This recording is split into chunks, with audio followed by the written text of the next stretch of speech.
पांडवों के 5 पुत्रों की हत्या अश्वत्थामा ने कर दिया और भीम ने अश्वत्थामा को घर से धक्का देकर बाहर कर दिया। यहां तक आप लोगों ने कल कथा को श्रवण किए और कथा में जब तक भक्ति नहीं होगी तब तक भाव उत्पन्न नहीं होगा, क्योंकि भागवत 4 अक्षरों से बना हुआ है। बहुत से भागवत, गौ से ज्ञान, ब से वैराग्य और तो से तरणा, भ से भक्ति। आप जब तक भक्ति नहीं करेंगे तब तक ज्ञान आप में नहीं होगा, इसलिए भक्ति अवश्य करें। भक्ति का 2 पुत्र हैं, ज्ञान और वैराग्य। तो आप भक्ति करेंगे तो ज्ञान होगा, और ज्ञान जब होगा तो वैराग उत्पन्न होगा, और जब वैराग उत्पन्न होगा तो धर्म, मोक्ष, संस्कार सब कुछ आपको प्राप्त हो जाएगा। और भागवत तो अपने आप को दावा करती है।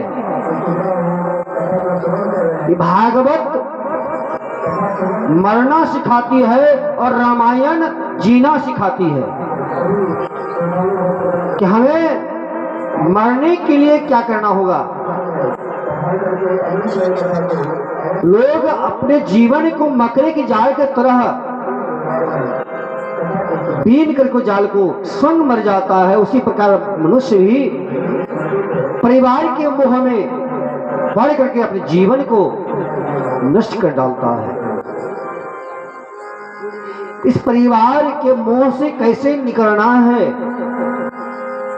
ये आपको भागवत सिखाती है। कैसे मोक्ष पाना है।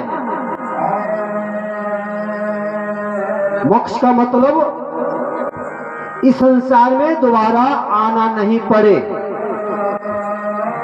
उसी का नाम मोक्ष है।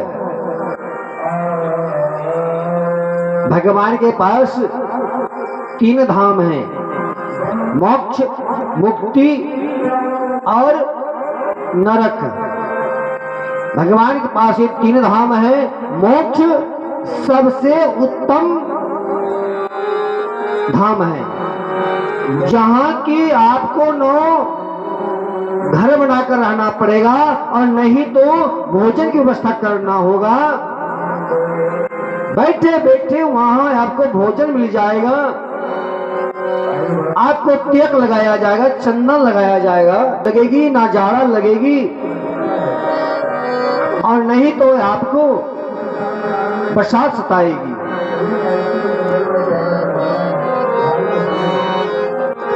एसी में आपको वहां बैठे बैठे आनंद मिलेगा, वो मोक्ष है।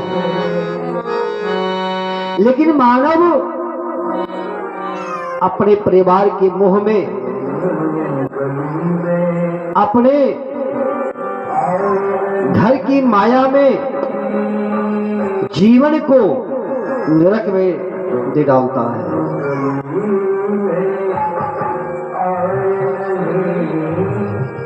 और मुक्ति है जो कम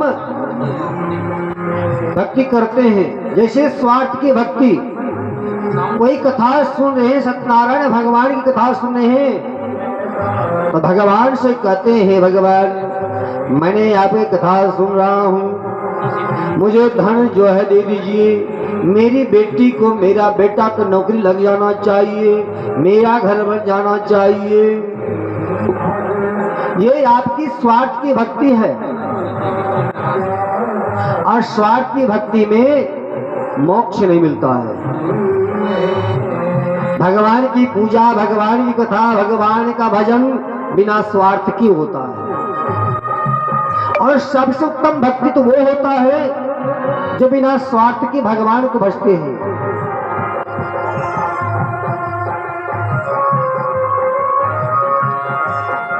तो आज जो है अश्वत्थामा को भीम ने धक्का देकर घर से बाहर कर दिया। अश्वत्थामा ने सोचा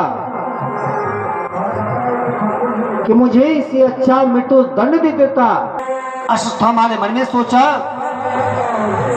कि युद्ध में मैं तो अभिमन्यु को मार ही दिया था और जो पांडु पुत्र बचा था उसको मैंने हत्या कर दी।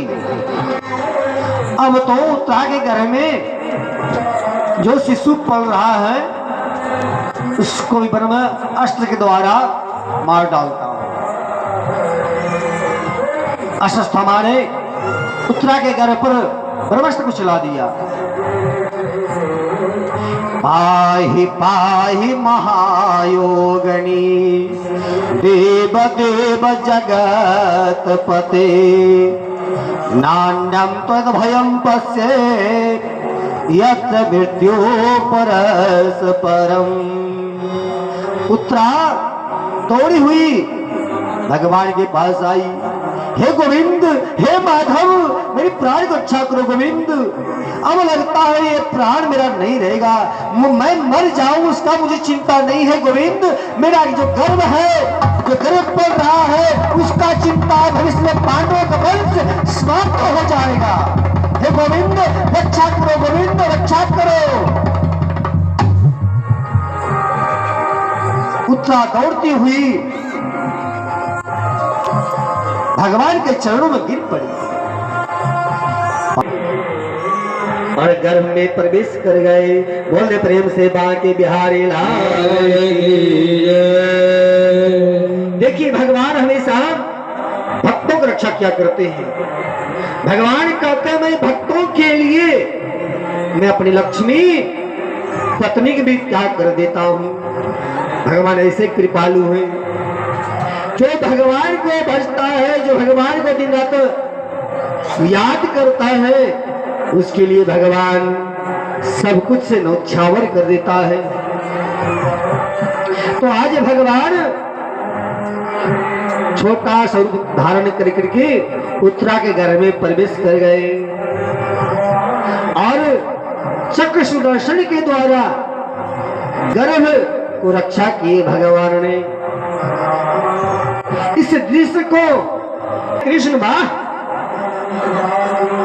तुम नाटक करते हो, भक्तों पास जो है चिलाकी नहीं चलेगी। अरे तुम कहते हो मैं किसी का बेटा हूं, मैं किसी का भतीजा, मैं किसी के भाई हूं। नहीं नहीं नहीं नहीं, तुम किसी का बेटा नहीं हो, तुम किसी के भाई नहीं हो, तुम किसी का भतीजा नहीं हो, तुम तो साक्षात नारायण हो।